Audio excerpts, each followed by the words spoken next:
Klaske de Wal, singer-songwriter, al jaren dwaan op mijn muziek. Maar ze stuurde mij een mail met een bijzonder verhaal. Het gaat over de Tweede Wereldoorlog en familie. Een wrang familieverhaal, maar ook weer een stoer verhaal eigenlijk, mag ik zeggen. Het gaat over Pake en Beppe. Pake Sibbelen en Beppe Jeltje, hè? Juist, ja. Sibbelen de Wal. Ja, dat is mijn Pake.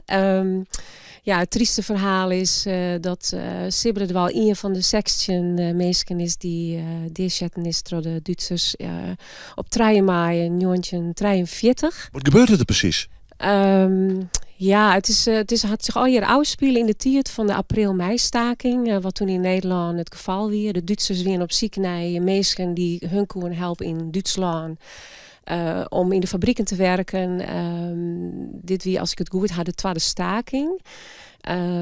Dus de boeren die hier eigenlijk op alle manieren al lieten weten dat ze het er net mee eens waren en dat ze dat ik net woon. Nou wie het geval dat in Trimunt, daar wie een radarstelling van de Duitsers. In de buurt van Frieskepjel, de Haarster in de Haar. En daar werden mijn Pake en Beppe toen de tijd. En en mensen gingen natuurlijk met me praten van wat vies je ervan, wat gestoot van en wat vinden we eigenlijk van dit hele gebeuren. Dus mensen verzamelden zich bij de wei om met elkaar te praten. En dat wie dus ik op die menjes het geval. Er waren ik jongeren die ik mij hielpen om de boel een beetje te saboteren. En die hier een beemstammen op de weilijn. Dus daar terug kwamen de Duitsers, die ik mijn spul voor de radarstelling heen en weer aan het rieden weer, konden ze de boel een beetje inhouden. Nou, dat bevoelde de Duitsers op het eerste zicht al helemaal net. Vervolgens, één keer dat we nog hinten de beemstam even aan de kant van de weidel zet. En toen kwamen ze waarom en toen leidde die beemstam de weer. Nou, en dat wie voor de Duitsers die op die wei zitten, wie dat een reden om dat te melden. Bij de heugere man in Greens. Maar die kregen dus het opdracht om ik mensen die verzet plegen, om die toch daar wel op te reageren. En uiteindelijk binnen daar dus een aantal mensen bij de wei aan de wei stond te praten. En de Duitsers hadden die dus eigenlijk gewoon mijn naam. Eigenlijk nog net in wist eigenlijk wat er gebeuren zou. En uiteindelijk ben ze dus mijn naam. Ik nog een jonkje van Tretjen. Daar had zich natuurlijk van alles uitspelen in die tijd. Ik weet daar ik net alles van, maar ik ga me wat inlezen en mijn familie praat. Uiteindelijk is er een heuge man uit Greens. Ik toevallig die is naar Trimunt kwam. En die hier wat honger te halen. Die wil eigenlijk wel wat eten. En die was verder net zo vallen van plan. Totdat hij jette dat er dus een groep mensen weer die de boel wat zich verzet hier. En dan had er eigenlijk toch van nou zal ik eens even laten weten wat ik voor invloed uitoefenen kan. En die had besloten om die section mensen eigenlijk zonder pardon deer te zitten. Dus dat is een heel heftig verhaal. Mijn Pake wie nog jong, in de 30. Mijn Beppe, wie is zwanger van de 4e, heel fjouwe ben, waaronder mijn heid. Het is gewoon een heel bijzonder verhaal. En waarom het is al zo lang lien, maar toch bloedt dat in je, zit dat, de schroek in het vesket zit onder hoeds. Ik al leef je als lieds-ben, allemaal weer je eigen leven. Je vieren toch waar bepaalde dingen bij komen. Dus dat is het trieste verhaal. Mijn Pake wie een van de section. Er zijn nog 15 andere families die hetzelfde drama ervaren hebben. Dus daardoor ga ik dit noemen skreun in nagedachtenis van de slachtoffers. Maar ik voor mijn Beppe en orenhelden. Ja, want die Beppe, die kreeg natuurlijk een geweldige klap letterlijk te verwerken. Maar die liet zich niet onbetuigd voor de rest. Want die had er onderdoekers hoor. Ja, die hadden onderdoekers op de borkerij gewoon. Nou, wie het geval dat ik echt al een aantal jaren liet mij eens mem op de borkerij weer toen mijn omke en tante daar nog wennen. Dus mijn Pake hebben weer nog lang voort. En toen zit er in de keuken. En toen zei mijn omke Gerke de Wal, die zei, weet je wel eigenlijk wat je er in deze keuken in 1943 uitspelen had? Nou, wij hebben natuurlijk geen idee. Hij zegt, nou, daar had hij een beppe staan. Dan show je het voor je. Dus ik kreeg helemaal piekenvel, zit je dat zo heen in het Fries. Ik zeg, mijn beppe daar staan. Hij zegt, en in de kastjes zien ze de onderdoekers verstopt. Zien ze ik in het heer verstopt. En die beppe die had gewoon bij gevaar voor haar eigen leven. Had ze daar gewoon het in de Duitsers ierskaart zijn. Nou, ze winnen hier net. Nou, dat had ik nooit van haar weten. Als het kind ik dat ze een pistool op haar holle had. Maar ze had nooit tajoen. En toen had ze later wel eens zijn. Ja, of ik nou eens van ik ha ze vol, krijg ik misschien ik wel. Als ik ze net ha, nou ja, dan krijg ik het misschien ik. En ze vinden ze nog.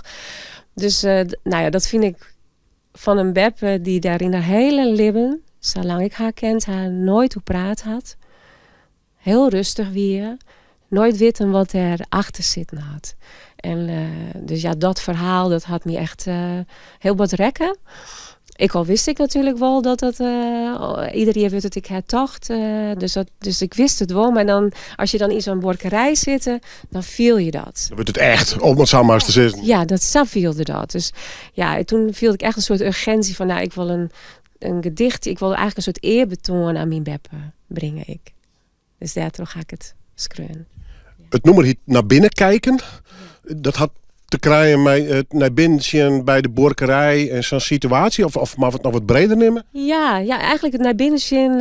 Ik get natuurlijk naar binnen is het verleden. Hè? Van wat al Westen is. En dan keer je waarom zien of naar binnen zien. En dan van wat is er al gebeurd. En dan jij verhalen. Dus ik kies het wel breder zien eigenlijk. Maar let toch dat in die keukenkastjes is ik naar binnen zien, wel of net. Voor sommige mensen is het natuurlijk moeilijk om naar binnen te zien. Dus het is wat breder betocht, maar hertinken, hoe zei ze dat mooi in het Fries? Betinken. Betinken, is voor mijn gevoel echt naar binnen zien en stilstaan. Had die onderdoekers, wist dat toevallig, had hij het onlibben? Dat weet ik net. Nee, dat zul ik nog proberen te vregen. Nou ja, die beppe had het onlibben, dus wie ze pakt in de borkerij, dan wie die beppe direct niet meer weg, denk ik. Precies, dus ik hoop dat wel het geval weer, maar ik weet het net mij zeker niet. Nee. Rekken door de oorlog dus. Hier staat al eerder dat gevoel bij die oorlog, of ja, was het al zei, dan komt het qua familieverhaal wel heel dichtbij. Ja, nou, ik moet eerlijk zeggen, er zijn natuurlijk prachtige films maken over oorlogsverleden, zo op alle je vlakken en al je landen. Maar ik moet eerlijk zeggen, de gruwelijkheid van die oorlog, die had ik nooit naar Sjen kent. Mijn verbeeldingsvermogen is heel groot, dus als mensen mij iets vertellen, zorg ik het voor me. Dus dan begint het eigenlijk al te leven zonder dat ik misschien erbij west ben.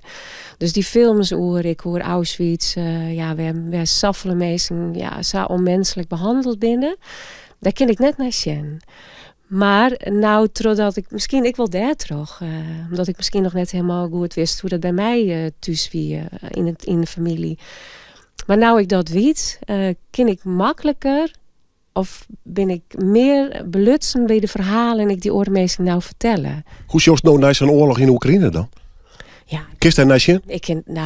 Nee, eigenlijk ik net.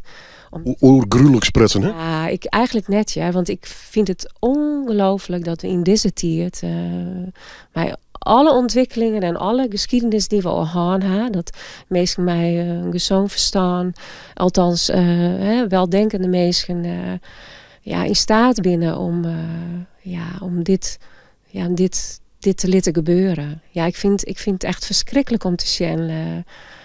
Ik vind het gewoon vreselijk. Ik vind het verschrikkelijk. En daarmee krijgt het noemer of de skreunhaast. Hoera, het klinkt toch weer een actueel rondje, hè? Ja. Hoera in het rennen. Ja, hoera in het rennen. Zo voor deze mensen is het nog actueel. Zit er middenin? Zit er middenin. Voor mij is het een stuk van, het is 80 jaar geleden. Maar ja, dat je dan weet dat zoiets al gebeurd is. Dat dus blijkbaar toch, weer opnieuw ontstaan kan. Ja, dat vind ik ongelooflijk. Maar voor die mensen is dat op dit moment nog de hude werkelijkheid. En dat ik daar dan mijn welvaartsleven daar getuige van ben, vind ik soms wel lastig. Je kan de meest net, je kan net de hele verhaal helpen, maar soms viel je. Ik was een beetje hoe zeg ik dat? Ik zocht het. En wat nou ja, misschien is dit mijn bijdrage. Begint Jern. Prachtig nummer, mijn bijzonder verhaal. Troon een geweldige zangeres. Achter de vleugel hier, mijn haar nummer. Klaske de Wal dus. En naar binnen kijken.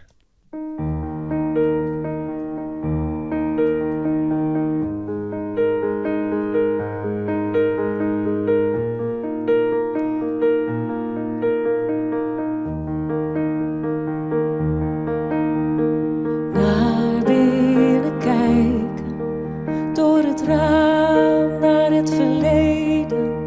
Deze boerderij met groen omgeven. Paarden grazen rustig in de wei.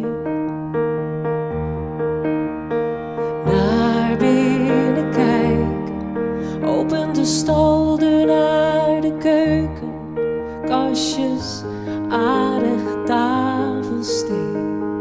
Speelt zij ongevraagd de hoofdrol in wat zich hier heeft afgespeeld.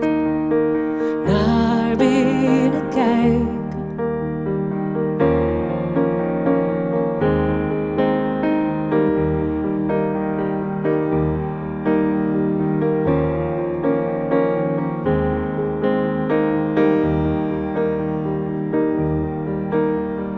Naar binnen kijken. Witte keukenkastjes in een zwarte tijd. Wierp zij zich ongewapend in de strijd. Beschermengel met gevaar voor eigen leven. Naar binnen kijken. Witte keukenkastjes in een zwarte tijd.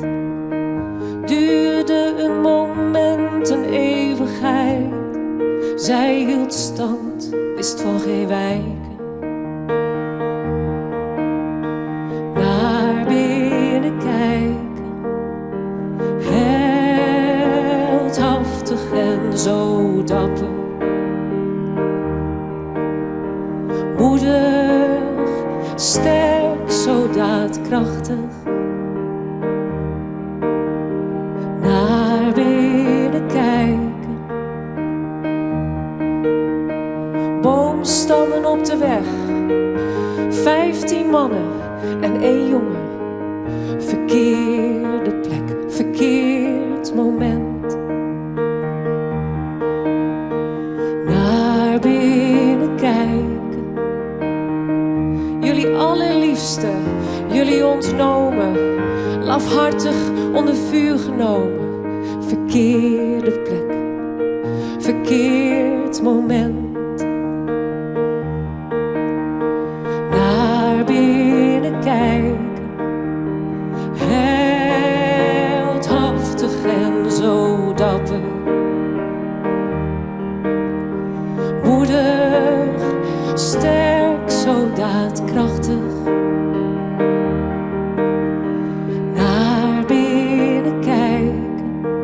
Aan deze keukentafel herbergt zich een rivier in jullie genen. Een stroming onderhuids. Naar binnen kijken.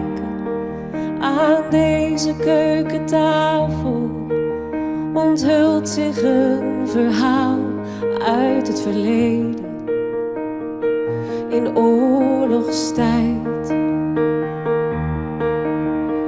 Naar binnen kijken.